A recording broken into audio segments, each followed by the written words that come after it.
Welcome to Purple Octopus. From House Studios, this is a show for discovering wholeness in a fractured world. I'm John Buck, Decision Making. I'm Karen Gimnig, Relating. I'm Laureen Golden, Developing Humans. And I'm Francois Nukel, Paradigm Shifting.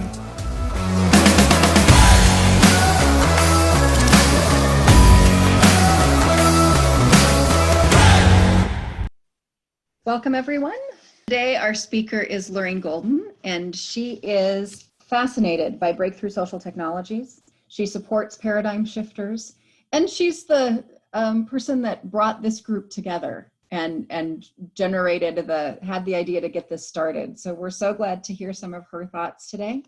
She's been thinking about how quickly the external world around us is changing and how we adapt to that change and what our internal abilities are around adapting to that change.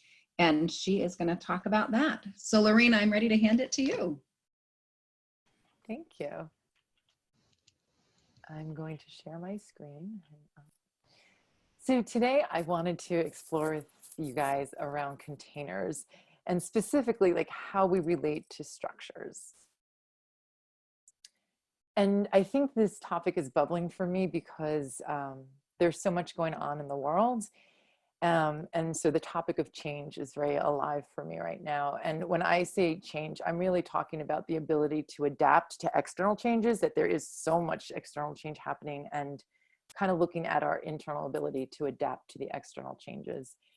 And so I spent a lot of time, thinking about, as individuals, systems, organizations, communities, like how do we actually enable individuals, organizations, groups to adapt to a really rapidly changing world. And when I was trying to, I've spent time in systems change, I was getting this sensation that like the forces of evolution, that animating force of life that, helps leaves orient towards sunlight and animals migrate great distances, but that animating force of life was being carried by a lot of the innovators, but that they weren't able to help their systems grow, and that like something was constricting the evolution of systems.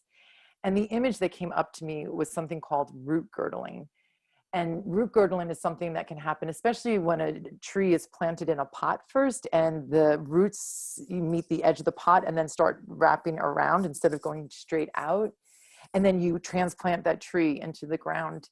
That root that has wrapped around itself, it will actually strangle the tree. And that's the image that kept coming up for me so often, was that like it was the structures that were literally in impacting the ability of the life energy to grow and transform itself. And so it got me thinking about structures as scaffolds, because if you think about it, there's the life, the living thing, which is like a seed, and we care about it. We want to keep it safe. So we put it in a container and it helps us tend to it it's a small thing. It's suited for the size of it at an early stage. And it just enables it to stay safe and to grow and, into a larger stage of development.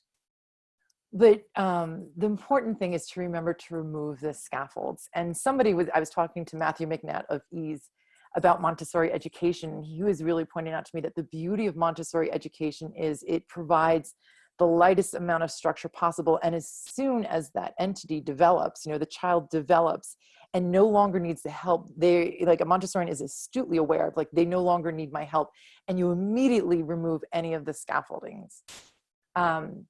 Because if you don't, this is what starts happening. So like when you leave on a structure too long, like it actually can't grow anymore. And it starts to, the life of it starts to contain itself, to limit itself, to constrict itself. And this is a true story. This is actually from my backyard. I have hazelnut trees, and they were these little tiny things, and my bunnies would keep eating them. So I put a little cage around them. But then I forgot that I left the cages on. And so like literally a year or two went by and I needed the cages for some new seedlings. And I went to go get them. And you can see that there's actually a wound. I don't know if you can see this part where the cage actually the tree bumped up against it, and it just really left a wound in the tree. And I literally had to operate. I had to like cut some of the tree itself, and I cut the cage some. But it was an operation to disentangle the living thing from the external structure that was a scaffold for it. And so I just kind of wanted to discuss with you guys and bring but just the importance of holding in our awareness, like how are we relating to our structures? Like, are we seeing them as vessels to hold us during developmental stages? And really they serve us, or do we let them take on a larger than life? Like, do we start to prioritize them to the life itself? And have them be so big that like we're contorting to stay in them. And so for me, like there's something about bringing things to consciousness, because once they're in consciousness, you can be in choice around them, but I want us to be really clear that like we choose containers. If you see us as seeds, we're living things, we choose containers. And then those containers will shape us if we are not careful and really tracking, like, is this still serving us? But we take containers, and then those containers will shape us and what we can grow into and become. And so I was thinking, there's stories that people have shared with me around like lobsters, but like when it feels too tight, when you feel that the structure is constraining and constricting you, that it's time to grow a new shell, like, shed what you have and move on. And like the indicator for that is that this is too tight, like it is stifling the life of us. And a lot of the multi-mind metrics, what does life feel like? And you can tell when a group is in touch with its aliveness and when it's not able to. And then the last thing that I just wanted to name is this thing of the need to tend to our wounds. That like, even if you take a plant that has been root bound and you put it in a field where it has all the room that it could grow as large as it wants to, it actually can't. And so I was talking to someone, Cheryl Morris, about this metaphor, and she actually went online and actually got visuals, and she reached out to this woman, Christy Wilhelmi from the Garden Nerd. And we were just talking to her about, tell us more about root binding, because we think there's some group metaphors for it. And she just pointed out that like roots have memories, so that even if you try to straighten them out, they tend to return back to what they know. And so as we take people from, if people get into choice and they say, wow, some of the structures that we've been working with are actually feeling limiting, and we want to kind of explore new structures, I think that there's a need to remember this thing, that like there's a tendency to return to what's known. And I'll speak for myself that like I will come into settings where there's actually much more, it truly is a very, a world of equivalence. But I am superimposing old world memories on what's actually happening. And Ted Rao and I have spoken about this too, but the need to really be cognizant of, if you are alive more than a little while, you have been, perhaps I'm going to say it's an assumption, like it's an assertion, and try it on as true for you. But I do think a lot of our structures have been, again, coercive, like we have gotten order through control, and there's some kind of wounding, there's some kind of unlearning that is necessary. So if you think about, like, if you come into a world now and you could experience a world of belonging, a world of equivalence from birth on, that there really is the capacity to just optimally develop, like, that you're a seed that comes into a ground that is carefully tended, but there's nothing constricting it, and it can grow to its full potential. We're talking about the human potential, I think.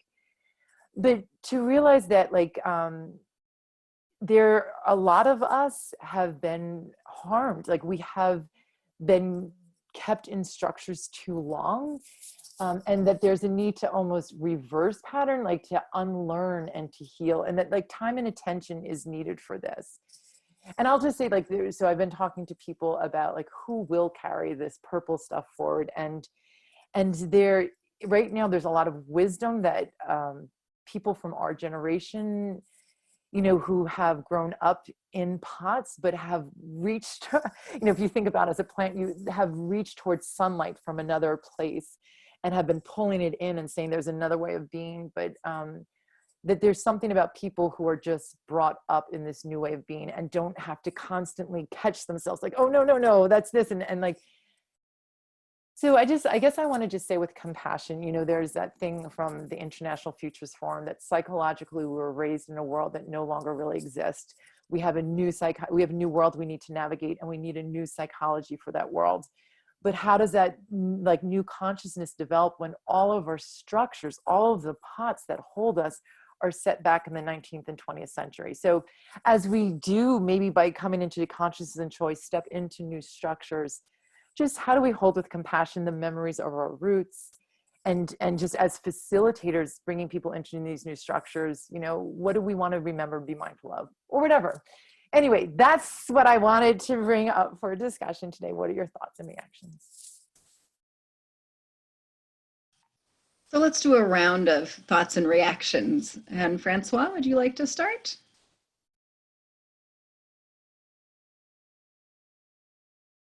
So by coincidence, I just heard a story just today of a school in Holland who decided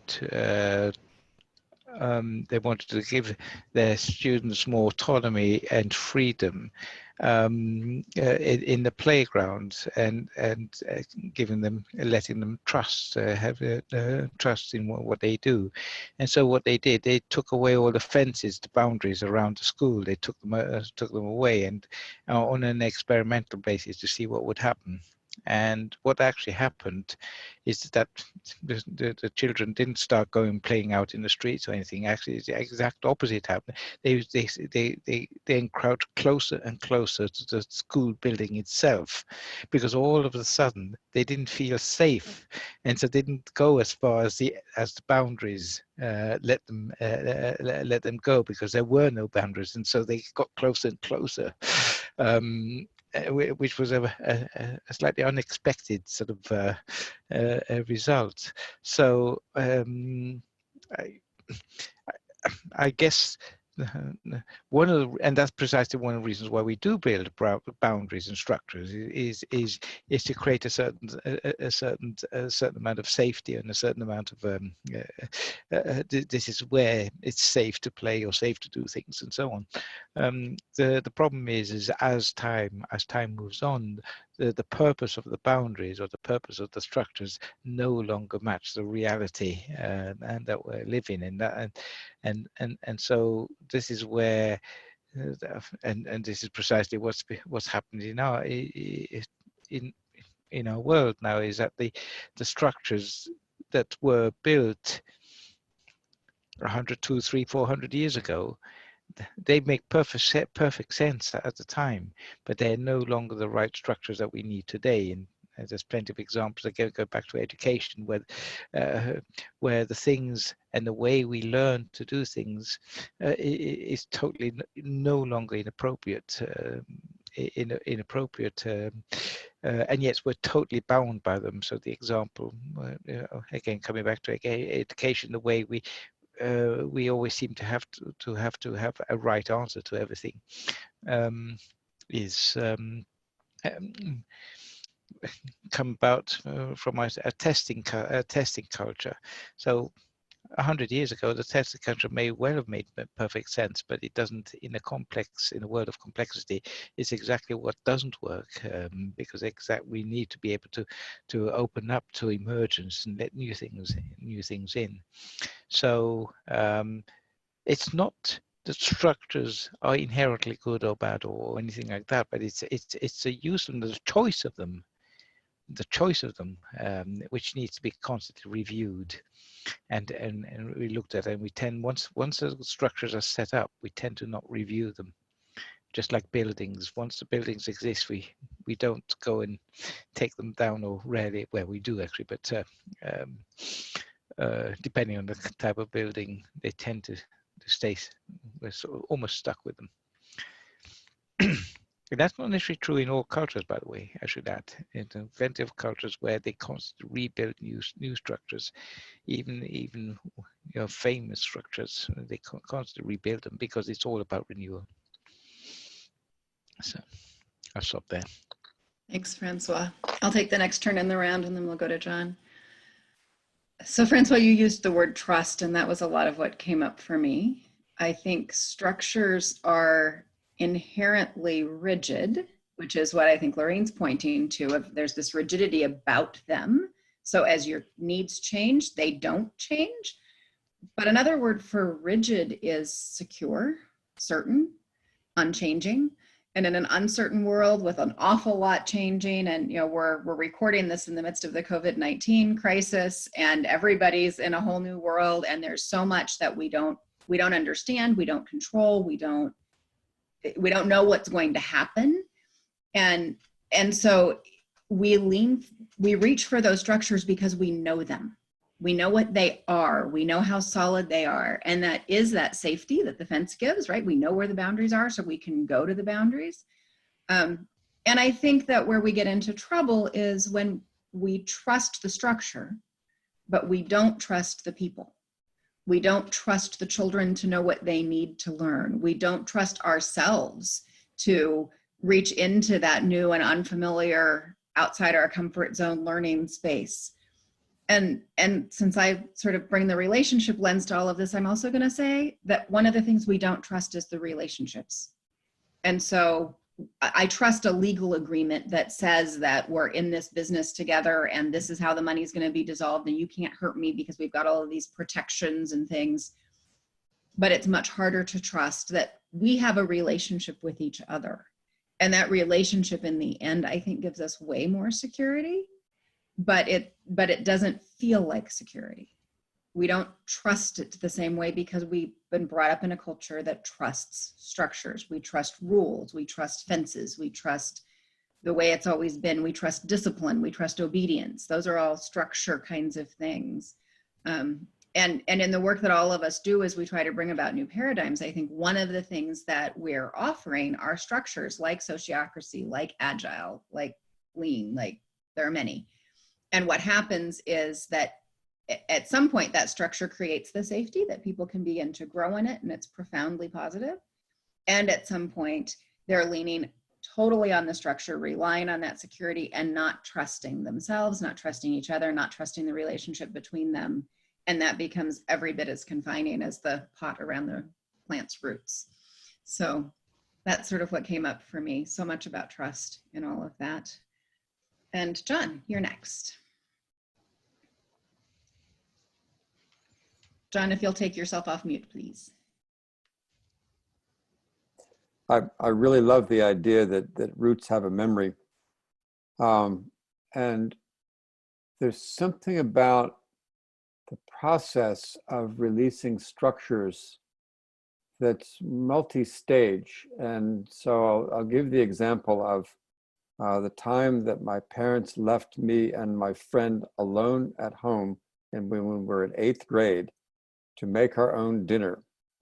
And we decided that we made the dinner. I think it was hamburgers and so whatever we had. But we decided the rule was we could not have good manners during this meal. So we did things like putting our elbows in and licking our elbows off, or putting the fist in and going like this, or eating like dogs. And we had a wonderful time giggling. And then as we finished eating, we realized that we had sort of let go of that, and we were actually eating properly, sitting up straight and using forks. We had gone back against this no structure thing. And yet I was thinking about how now, many years later, I love being able to eat with my fingers Indian food or Ethiopian food, or I love eating with chopsticks. There are many different ways to eat, but we didn't know those alternate structures. So the growing in structures is not so much no structure as, and I hear people talking about, oh, we have a structure with no managers. It was like, yeah, wait a minute. You can't have no structure. You can have alternative structures, and that's one way to start playing with new things. But ultimately, beyond that, is the feeling of safety doesn't come from external structures. It really comes from your ability to steer and guide yourself and take care of yourself, and knowing that you can. And that's where real safety comes from. And that's a kind of different structure in itself. It's a kind of learning and that's where we're ultimately heading, I think. But you get there by at least starting to offer alternative structures. Thanks, John. Laureen, your thoughts as we go around. I'm very much enjoying everything. And what I realized is I forgot to share. I actually had one more slide, and it just hits me as really important because and there just seems to be a natural movement here. But just let me just pause. What I want to say is trust and trusting relationships. So I think. Francois, from you, I just want to amplify that, like, it's the matching of a container to the reality and making sure that our structures grow with us through our different developmental phases. It's not about getting rid of structures. And Karen, from you, I'm holding that, like, it's trust and trusting relationships. Like, there's a holding in, like, that a relationship is a container in a way, but it's a more of an invisible, not tangible one. And then John, I love you talking about, like, the multi-stages of it and how alternative structures are a way, but that it's almost, and John, from what you were talking about, kind of, this did remind me of your safety conversation, but it's really about the ability to trust ourselves to swim. It's not staying away from the water and building, like, fences and all this stuff saying, don't go near water, but it's saying, let's teach you how to swim and trust your capacity to swim. Okay, so the last slide, which feels relevant here, is, let me just share my screen one more time.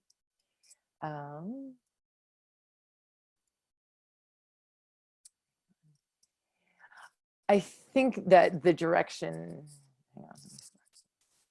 I think the direction that I'm pointing towards is that we're looking for structures that actually grow with us, that instead of exoskeletons, in a way that, like, there's another way, which is almost skin. And if you think about, like, we are born with a membrane that grows with us and adapts to us as we grow. So I don't think I have anything more that I want to add, though. You just stopped my share. I think that's the final thing I want to say. That's great. So we're nearing the end of our time. I think we have time for a short round. So if each wants to just give a couple of sentences of sort of final thoughts, what's staying with you, or what sort of summations would you offer for this time? And we'll go in the same order. Francois? So I think, if I remember correctly, the title of your talk today was Structure and Change. And I just want to add something about the change, because very often when we talk about change and transformations, certainly here in the West, we tend to talk about changing people or enforcing change on certain things. And we spend an inordinate amount, if you look at organization, amount of time on trying to change people, trying to change the way this and that. And that creates a lot of resistance.